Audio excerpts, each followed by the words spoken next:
تیسری چیز ہے اللہ کی بارگاہ میں پہنچ جانا۔ تمام انبیاء علیہ السلام واصل باللہ اللہ کی بارگاہ میں پہنچے ہوئے ہیں، اور تمام اولیاء میں اپنے اپنے مراتب ضرور ہیں، لیکن سب سے زیادہ اللہ کی بارگاہ میں پہنچنے والے ولی کا نام ابو بکر صدیق ہے۔ نبی کریم صلی اللہ علیہ وسلم اپنے کاشان اقدس پر تشریف فرما ہوتے تھے۔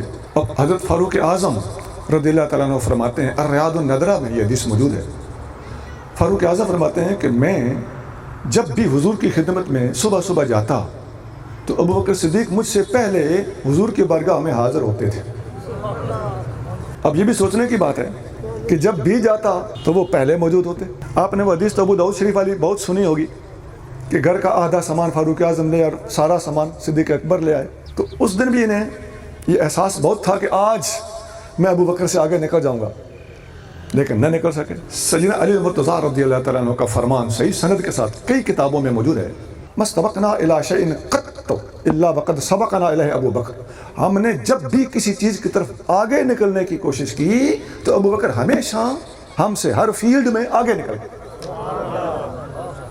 عزیزان گرامی، داتا صاحب اپنی کتاب کشف المحجوب میں جب اولیاء کی فہرست بیان کرتے ہیں تو سینکڑوں اولیاء کا تذکرہ کیا ہے کشف المحجوب میں، مطالعہ والے لوگ اچھی طرح جانتے ہیں، واقعی بلا مبالغہ سینکڑوں۔ تو سب سے پہلے جس ولی کا نام لکھتے ہیں ابو بکر صدیق، اور وہ ان کے تحت لکھتے ہیں کہ کسرا مجال نیست، کسی بندے کی مجال نہیں کہ قدم اندر پیش از وے نہد، کہ ابو بکر سے آگے قدم رکھے۔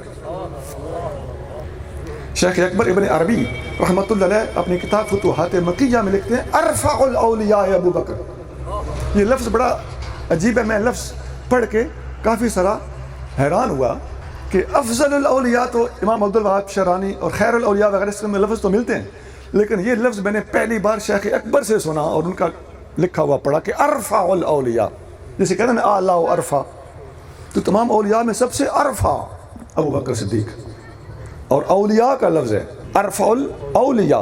صدیق اکبر رضی اللہ تعالیٰ عنہ کے بارے میں بتا رہا تھا کہ فاروق اعظم، وہ میں نے تھوڑے سے پہلو اور بھی بتائے کہ ہمیشہ صدیق اکبر آگے تھے، مال قربان کرنا ہے تو فاروق اعظم کا تجربہ بتاتا ہے کہ وہ نکل گئے آگے، اور دوسرے تمام معاملات ہیں تو مرتضیٰ کریم رضی اللہ تعالیٰ فرماتے ہیں کہ ہر معاملے میں ہم نے جب بھی آگے نکلنے کی کوشش کی، لفظ یہ ہیں، تو ابو بکر ہم سے آگے نکل گیا۔ تو یہاں الریاض النادرہ میں وہ واقعہ موجود ہے۔ آپ فرماتے ہیں کہ ایک دن میں گیا، نبی کریم صلی اللہ علیہ وسلم اور ابو بکر صدیق آپس میں باتیں کر رہے تھے، وَهُمَا يَتَكَلَّمَانِ فِي التَّوْحِيدِ، ان کا موضوع تھا اللہ کی توحید۔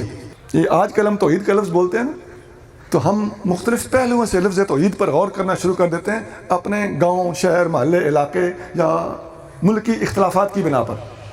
یہ اور چیزیں ہیں۔ اس زمانے میں توحید کہا جاتا تھا تصوف کو، ولایت کو، طریقت کو، روحانیت کو، کیونکہ قرآن کا موضوع بھی توحید ہے اور تصوف کا ٹارگٹ اور موضوع بھی توحید ہے۔ والذین آمنوا اشد حبا للہ، جو میں نے آیت خطبے میں پڑھی تھی وہ بھی یہی بتا رہی کہ تصوف کا موضوع توحید، اللہ کی معرفت ہے۔ تو اللہ کی معرفت میں کہاں بول رہا ہوں؟ وہ تیسرے درجے کے لوگوں کے حق میں بات کر رہا ہوں جو واصل باللہ ہوتے ہیں، اخص الخواص ہوتے ہیں۔ تو ہماری جو عوام ہوتی ہے ان کو یہ باتیں خشک لگنے لگتی ہیں۔ اس کی وجہ کیا ہے؟ اس کی وجہ یہ ہے کہ ہم تیسرے درجے کے لوگ ہیں اور صرف محبت کی حد تک ہم محدود لوگ ہوتے ہیں۔ ہماری بخشش کی امیدیں بڑی قوی ہوتی ہیں، لیکن اللہ تعالیٰ کی بارگاہ میں جا کر پہنچنے والوں سے جب پوچھو گے، جب ان کی بات کرو گے تو ان کا دھیان ان کے اندر، ان کے باہر، ان کے دائیں اور بائیں، ان کے اوپر اور نیچے اللہ تعالیٰ جل شانہ کے جلووں کے سوا انہیں کچھ نظر نہیں آتا۔ فاروق اعظم فرماتے ہیں کہ ہما یتکلمان فی التوحید، وہ توحید کے موضوع پر بات کر رہے ہوتے تھے، فاجلس بینہما کانی زنجی لا اعلم شیئا، میں ان دونوں کے درمیان، نبی کریم صلی اللہ علیہ وسلم اور ابو بکر صدیق دونوں کے درمیان جا کے ایسے بیٹھ جاتا تھا جیسے میں ایک ان پڑھ حبشی ہوں، مجھے کچھ آتا جاتا نہیں۔ اب دیکھیے وہ عربی بول رہے ہوتے تھے، لیکن اصطلاحات ماننا پڑیں گی کہ عربی جاننے والا کہہ رہا ہے کہ مجھے سمجھ نہیں آتی تھی، تو پھر وہ کیا تھا؟ تو اب پاکستان چھوڑ کر انڈونیشیا وغیرہ میں جا کر تصوف پر اعتراض کرنے والے ذرا بتائیں کہ وہ کون سی بولی تھی جو وہ بول رہے تھے؟ یہ تصوف کی اصطلاحات ہیں۔ تو بغیر سوچے سمجھے اصطلاحات پر اعتراض کرنا اور غوثوں کتبوں کو کہنا کہ یہ حکومتی عہدوں کے اوپر قیاس کر کے ادھر بھی غوث کتب بنا ڈالے گئے، یہ سب بے احتیاطی کی باتیں ہیں اور غیر تحقیقی باتیں ہیں، اور معذرت کے ساتھ یہ بچوں والی باتیں ہیں، اور میں ان کو بچوں والی اور ان پڑھوں والی باتیں اس لیے کہہ رہا ہوں کہ کون سا علم ہے جس میں ٹرمینالوجی نہیں ہوتی؟ اکنامکس میں ٹرمینالوجی آئے تو آپ کو قبول ہے، تصوف میں ہو تو آپ کو قبول نہیں، پولیٹیکل سائنس میں ٹرمینالوجی ہو، وہ اسلامی پولیٹیکل سائنس میں بھی ٹرمینالوجی موجود ہیں۔ لفظ امام پولیٹیکل سائنس میں ایک خاص معنی میں استعمال ہوتا ہے، ورنہ تو امام مسجد بھی امام ہوتا ہے۔ تو اصطلاحات کسی بھی فیلڈ میں چلتی ہیں، تو تصوف کو کیوں لسا سمجھ لیا ہے؟ بات صرف اتنی ہے کہ ہائے کم بخت تو نے پی ہی نہیں۔